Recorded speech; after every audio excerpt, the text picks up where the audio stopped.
Today's guest is Geraldine Anello. She's someone who had her main career in music, but during COVID transitioned to tech recruiting, which is amazing to me, and I can't wait to hear about it. She's multi-passionate about these careers, and I'm just really looking forward to this conversation. So thank you for joining me today, Geraldine. Thanks for having me. I'm so excited to be here. So for those who have never met you, including myself, talk about your background. Where are you from, who you are, and what is it that you do? Yeah, I'm originally from France. I moved to the US when I was 20. I did not speak English. Nope. Wow. I know. I did my studies here all in music. It was like music. I always had many interests.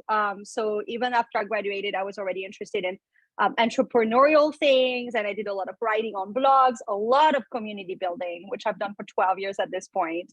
And then ended up having my main career in music as intended, played piano and conducted Broadway shows. Wow. And it's not like I did a full hard shift. Actually, I'm tomorrow taking off my recruiting job in order to go do some work here in New York City. And I'm so lucky that my company is very supportive and they're like, break a leg when I go do music.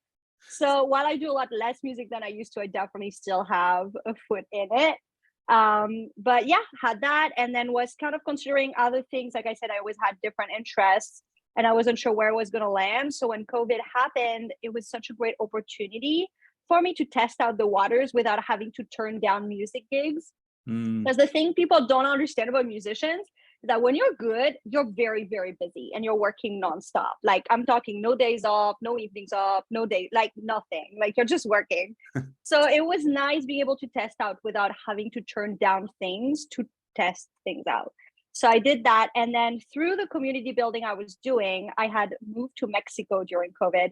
And wow. somebody was like, hey, you're hosting this, you're doing this community building here. And he saw in me that I would probably make a good tech recruiter. And actually in retrospect, it makes sense, but I was like, a tech recruiter, why not? And I give myself 3 months. I was like, okay, if I hate it, I'll have a bad 3 months and then we'll see if I like it. And it's been a year and I love it. But in retrospect, it makes sense because I already had started a staffing company when I was in my early 20s for recruiting musicians. And when I first moved to New York City, I had talked to the contractors on Broadway and said, what is the path to do what you do, which essentially is hiring musicians. So I'm like, clearly the hiring bug was in me. So the real change here is the tech part, which I love. I love the tech industry. I love talking with tech workers. I have a little bit of a crush on cybersecurity people. Don't ask me why. So it's been great. But yeah, that's the big kind of big lines, I suppose. That's very interesting. So let's roll that back a little bit. So when you were growing up, how did you even know you wanted to go into music? Yeah, it was like one of those that's a given. You know what I mean? Like there was a piano in my home. My mom was kind of taking some lessons, but like as a true beginner, and apparently I was just flunking away.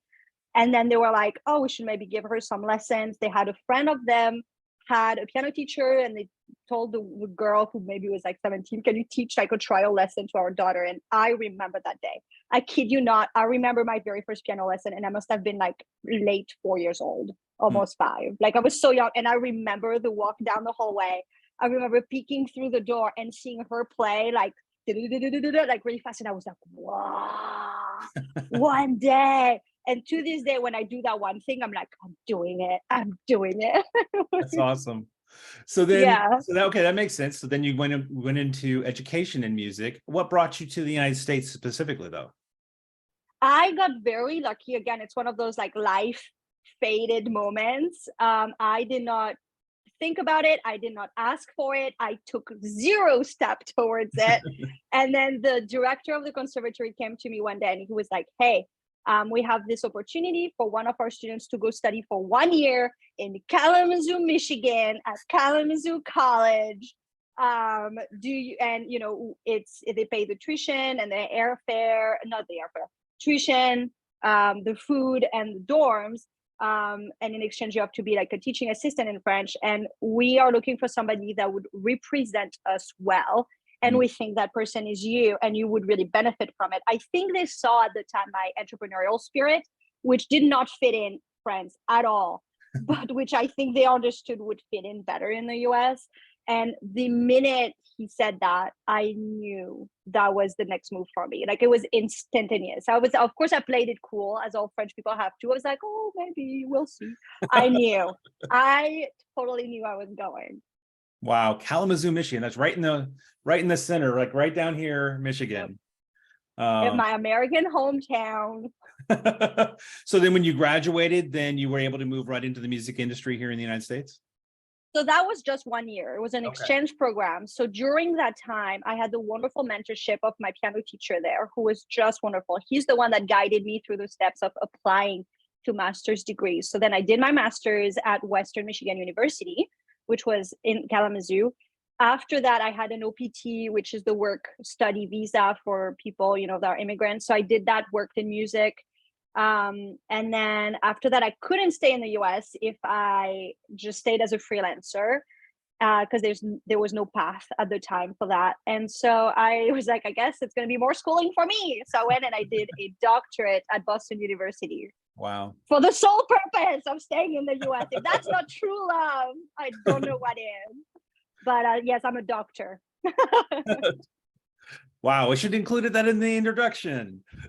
Well, my dad is a medical doctor, which by the way, I paid my own way through school. A doctor in France is not like a doctor in the US. It's just middle class in France, just FYI. Because people hear that, it's like, oh, daddy's girl. No, not at all. Literally paid my way through school and with scholarships. But he's a medical doctor. And so when I graduated with my doctorate, he was like, no, there's two of us in the family. That's very exciting. That's awesome. Yes. And then my brother became a medical doctor. So now technically it's three. Wow. So one fake one and two real ones. So then what transpired that brought you to New York to do music then? Broadway is here and I wanted to do Broadway. So, there's really no option. West End in London is the second option, but I like the US. At that point, I had been in the US maybe 10 years already. And, so it's very much like home. I'm an American now. I'm American. But yeah, so New York was very much like, I knew it was going to happen at some point. I didn't know when or how, but it was very much like clear to me that that's where life would take me. Any Broadway shows that we would know, those of us not living in New York? Oh yeah, a bunch. I'm currently working on 1776. Okay. Yeah, and then I did before COVID. My two main shows I worked on the most, piano and conducting, was Kinky Boots and School of Rock. I played, and also like here you can do rehearsals. So I can't remember which show I did what, but Aladdin, the Cher show, American in Paris, which I also did in Paris at the Châtelet, which was awesome. There's more. I always forget the list. SpongeBob. Wow. Bronx Tale. I think there's more. I just forget them. Sorry. Were you considered an American in Paris at that point? Yeah, I know. I was like, I'm a Parisian and an American in Paris. That's great. So then COVID comes along, and you and you knew how to do hiring. This is funny. I have another friend of mine. She's an opera singer. So she's also in music, but went into tech. And she had said a mentor of hers said that there was a very close comparison to the mental skills you learn as a musician to some of the same kind of concepts in technology of what we need to learn and how we learn it and how we remember it.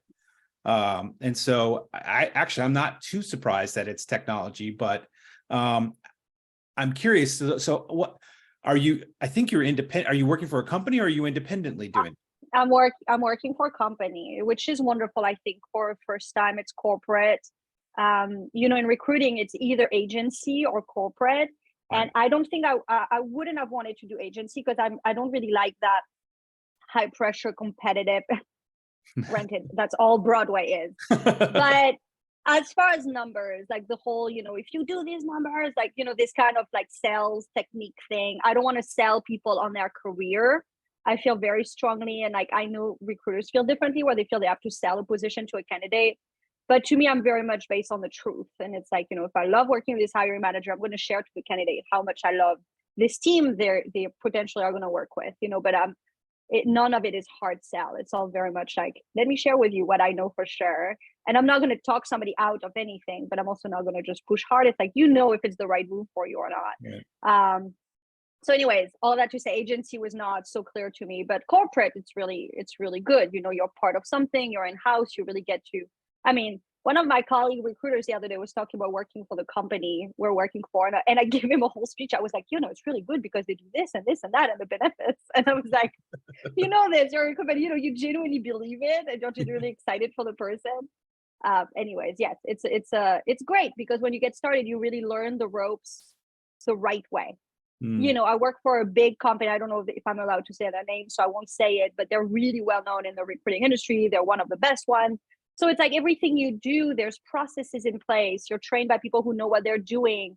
So it's such a great place to really grow and learn. And I feel like even in the communities I'm in of recruiting, at this point a year in, I'm like, yeah, I can see some of the questions that are there. I'm like, yeah, I definitely know what I'm doing now, you know? So it's nice. I feel really lucky. Very lucky. And they are a big name. I actually looked you up and found the name. We won't say it, that's fine, but they are very well respected.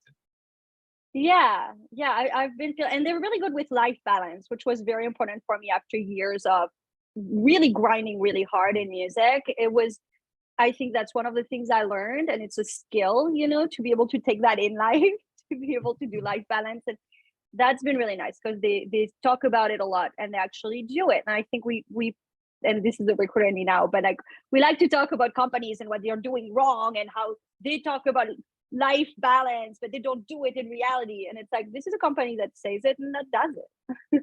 That's awesome. And that, you're right, that is not always true, but it's great when it is. I mean, granted, there's layoffs. So, you know, it's still America. Every business goes through the ups and downs, yes. Yes, I don't want to paint the perfect picture. We're still in real life. This is still the real world. But so you're managing to do both now, it sounds. How is that working out? Yeah, I mean, technically on paper, it's amazing. To live it every day, it's really weird. I mean, it's like I'll be waking up and doing recruiting and it's like that's all I do because that's all I think about. And then I'll be, you know, in a Broadway theater rehearsing and I'm like, yeah, this is great. And then when I think of the other career, it's kind of like it's kind of like a weird distant memory. It's like, I can't believe they let me be a tech recruiter. And then I'll be at tech recruiting and I'll be like, I can't believe they let me be on Broadway. And it's like, and it's this weird, I don't know why I can't, but I'm like that with places too, because I've lived, you know, in Mexico and in different places in the US and France, and I travel and it's the same thing. It's like, well, like, what do you miss about France? And I'm like, I don't miss anything unless I'm in France and I do something I wouldn't do in the US. I'm like, oh, I miss that the rest of the time, but I never think about it. It's weird. I don't know. Cool. So here's an interesting question for you. As you've gone through your career, and it's been varied, right? Various things you've done. Yeah. What's something you've seen that you wish they did differently? And and it could be like the way we hire people, could be like you said, work flexibility. It could be that grind you're talking about on Broadway and how that's not always necessarily respectful of an individual and that they have family or whatever. But what is it? It's whatever it is for you throughout your career journey. If we came to you and said, Geraldine, you have the power to make a change that could make things better for everybody, what might that change be that you would hope is considered?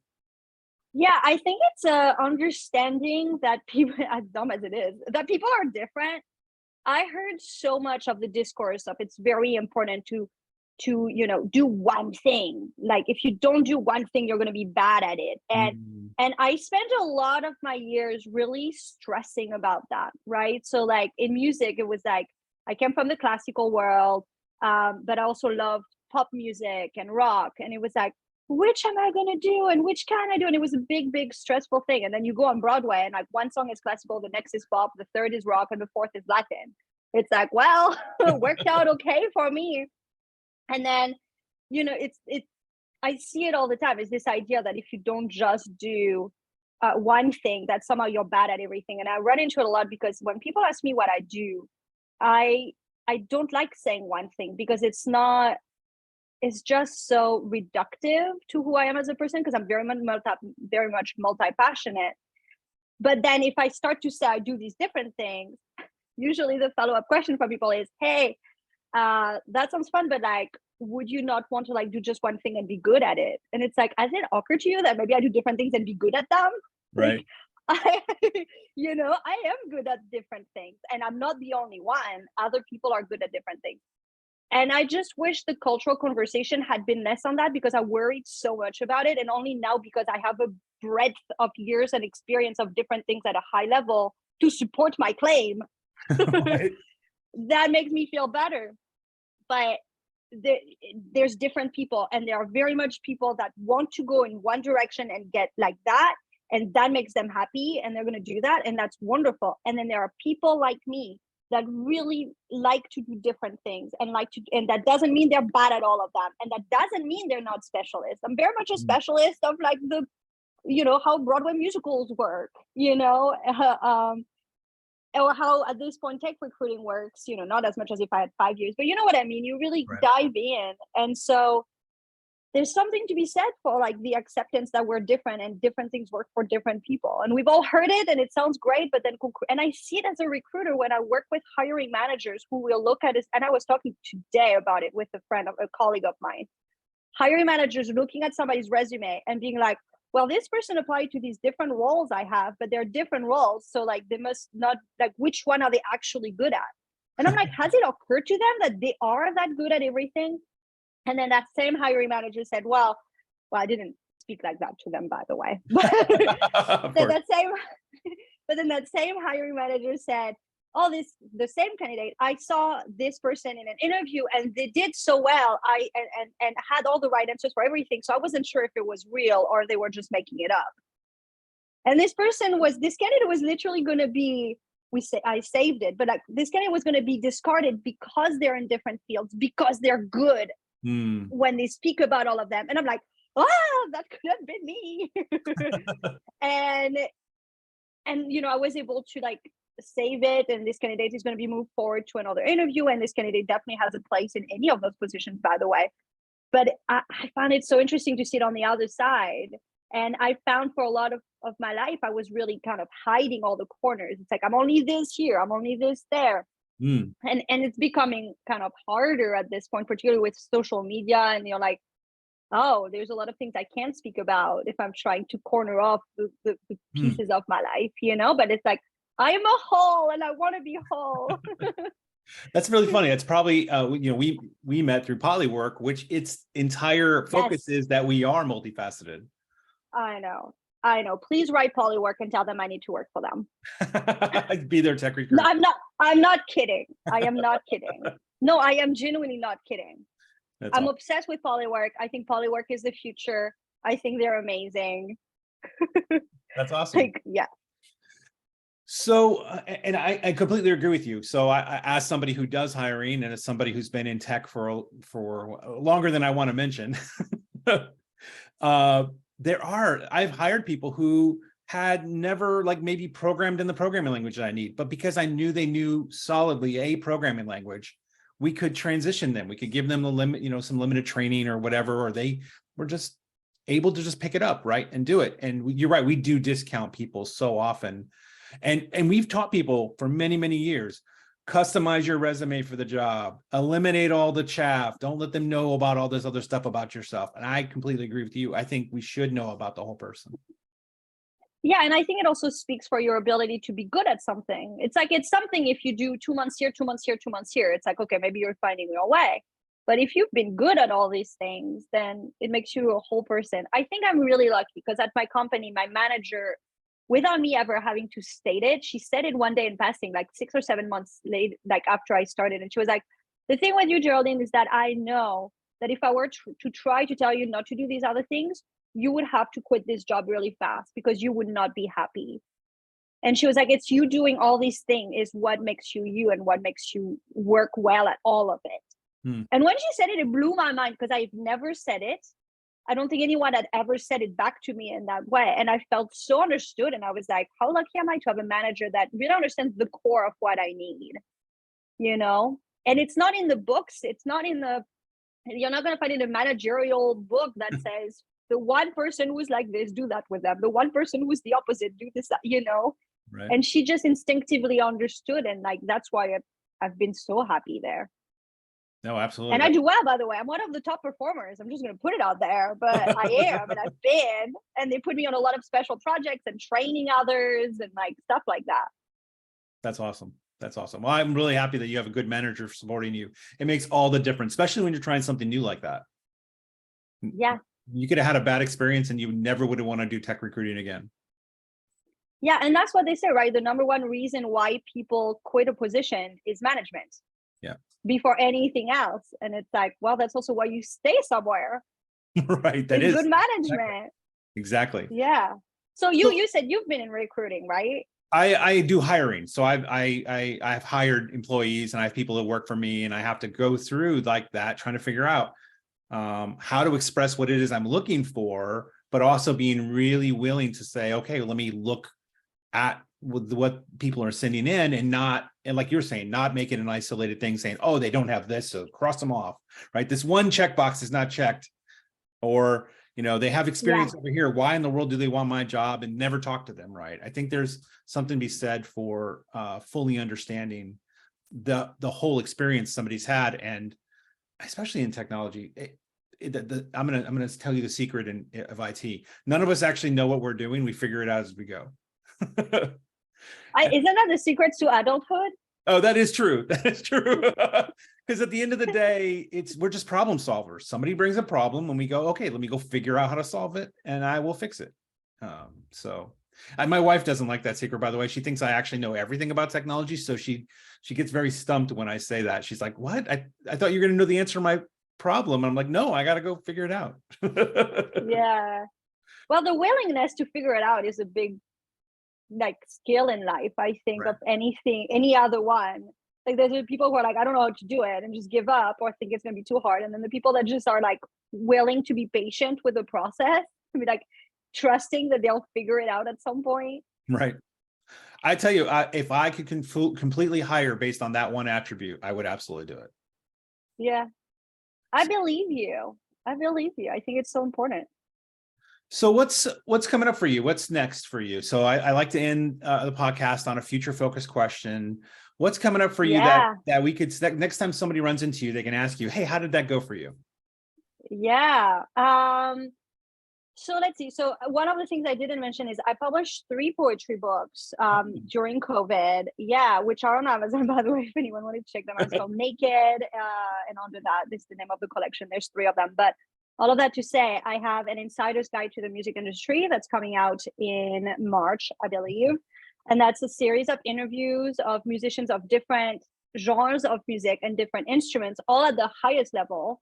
So we're talking Hollywood movies, we're talking, people who play for people like Beyonce and Taylor Swift and people like that. And then, Metropolitan Opera and military music and American Idol, very different background. And basically kind of what you're doing with this podcast, but like the idea was like, how did they make their career work? How did they get started?